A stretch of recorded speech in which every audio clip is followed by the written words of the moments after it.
Russia Ukraine യുദ്ധത്തിൽ 2 ഇന്ത്യക്കാർ കൊല്ലപ്പെട്ടു. റഷ്യൻ സൈന്യത്തിലേക്ക് റിക്രൂട്ട് ചെയ്യപ്പെട്ടവരാണ് കൊല്ലപ്പെട്ടതെന്ന് വിദേശകാര്യ മന്ത്രാലയം. സേനയിലേക്ക് എടുത്ത എല്ലാ ഇന്ത്യക്കാരെയും തിരിച്ചയക്കണമെന്ന് റഷ്യയോട് ഇന്ത്യ ആവശ്യപ്പെട്ടു. ബിനിൽ പോത്തൻ ബാബുവാണ് വിശദാംശങ്ങളുമായി ചേരുന്നത്. ബിനിൽ, യുദ്ധത്തിൽ 2 ഇന്ത്യക്കാർ കൊല്ലപ്പെട്ടു എന്നുള്ള വിവരമാണ് പുറത്തേക്ക് വരുന്നത്. കൊല്ലപ്പെട്ടവരെ കുറിച്ചുള്ള വിവരങ്ങൾ ലഭ്യമാകുന്നുണ്ടോ? വിവരങ്ങൾ കൊല്ലപ്പെട്ടവരെ പറ്റിയുള്ള വിവരങ്ങൾ ഇതുവരെ ലഭ്യമായിട്ടില്ല. എന്തായാലും ഇന്ത്യൻ എംബസി, റഷ്യയിലെ ഇന്ത്യൻ എംബസി, മോസ്കോയിലെ ഇന്ത്യൻ എംബസി വാർത്ത സ്ഥിരീകരിച്ചിരിക്കുകയാണ്. ഒപ്പം ദില്ലിയിലെ റഷ്യൻ അംബാസിഡറെ ഇക്കാര്യത്തിലുള്ള പ്രതിഷേധം ഇന്ത്യ അറിയിച്ചിരിക്കുകയാണ്.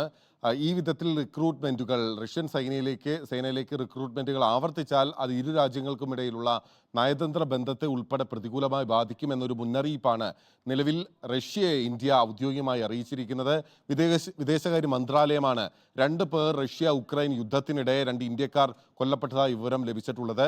നമുക്കറിയാം, നേരത്തെ തന്നെ കേരളത്തിലെ തിരുവനന്തപുരം അഞ്ചുതെങ്ങ് സ്വദേശികളായിട്ടുള്ള 2 ചെറുപ്പക്കാർ ഉൾപ്പെടെ റഷ്യയിലേക്ക് ഈ വിധത്തിൽ തൊഴിൽ തട്ടിപ്പിനിരയായി റിക്രൂട്ട് ചെയ്യപ്പെട്ട് അവിടുത്തെ സൈനിക മേഖലയിൽ ഉൾപ്പെടെ, യുദ്ധമേഖലയിൽ ഉൾപ്പെടെ ദുരിത ജീവിതം അനുഭവിച്ചിരുന്നു. പിന്നീട് ഏറെ ഇടപെടലുകൾക്കും അതിനുശേഷം വിദേശകാര്യ മന്ത്രാലയത്തിൻ്റെ ശക്തമായ നിലപാടുകൾക്കും ശേഷമാണ് റഷ്യ അവരെ ഡിപ്പോർട്ട് ചെയ്യാൻ വേണ്ടി തയ്യാറായത്. അവർ പിന്നീട് കേരളത്തിലേക്ക് തിരിച്ചെത്തുകയായിരുന്നു. ഈ ആളുകളെ പോലെ തന്നെ ഈ വിധത്തിൽ റിക്രൂട്ട് ചെയ്യപ്പെട്ടിട്ടുള്ള 2 ഇന്ത്യക്കാരാണ് കൊല്ലപ്പെട്ടതെന്നാണ് വിവരം. ഏത് സംസ്ഥാനത്തു നിന്നുള്ള ആളുകളാണ്, ആരൊക്കെയാണ് കൊല്ലപ്പെട്ടത് എന്നുൾപ്പെടെയുള്ള വിവരങ്ങൾ ലഭ്യമായിട്ടില്ല.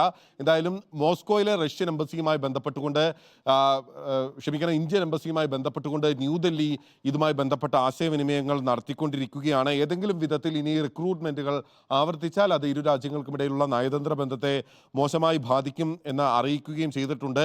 നിരവധി ആളുകളെ ഇതേപോലെ തന്നെ പല തൊഴിലുകൾ വാഗ്ദാനം ചെയ്തുകൊണ്ട് റഷ്യൻ സൈന്യത്തിലേക്ക് അനധികൃതമായി റിക്രൂട്ട് ചെയ്യുകയും ഏതെങ്കിലും തരത്തിൽ മറ്റൊരു സൈന്യത്തിൻ്റെ ഭാഗമായി പ്രവർത്തിക്കുന്നതിന് വേണ്ടി മറ്റൊരു രാജ്യത്തിലെ പൗരന്മാർക്ക് സാധിക്കുന്നില്ല, അന്താരാഷ്ട്ര നിയമങ്ങൾ ഉൾപ്പെടെ അത് അനുവദിക്കുന്നില്ല. അതുൾപ്പെടെ മറികടന്നുകൊണ്ടാണ് മറ്റ് ജോലികൾ വാഗ്ദാനം ചെയ്തുകൊണ്ട് ഈ രാജ്യങ്ങളിലേക്കെല്ലാം തന്നെ മറ്റ് രാജ്യങ്ങളിലെ പൗരന്മാരെ കൊണ്ടുപോയി റഷ്യൻ സേനയിലേക്ക് വ്യാപകമായി ചേർക്കുന്നതെന്ന പരാതി നേരത്തെ ഉക്രൈൻ ഉൾപ്പെടെയുള്ള രാജ്യങ്ങൾ ഐക്യരാഷ്ട്രസഭയിൽ ഉൾപ്പെടെ ഉന്നയിച്ചിരുന്നു. ഇത് ശരിവെക്കുന്ന വിധത്തിലുള്ള വാർത്തകളാണ് പുറത്തു വന്നിരിക്കുന്നത്. എന്തായാലും ആരാണ് കൊല്ലപ്പെട്ടതെന്നറിയില്ല. ദൗർഭാഗ്യകരമെന്ന് MEA പ്രതികരിച്ചിരിക്കുകയാണ്. ഇനിയും നടപടികൾ ആവർത്തിച്ചാൽ റഷ്യയുമായിട്ടുള്ള നയതന്ത്ര ബന്ധത്തെ വരെ അത് ബാധിക്കുമെന്ന് തന്നെ മുന്നറിയിപ്പ് നൽകുകയാണ് ഇന്ത്യ.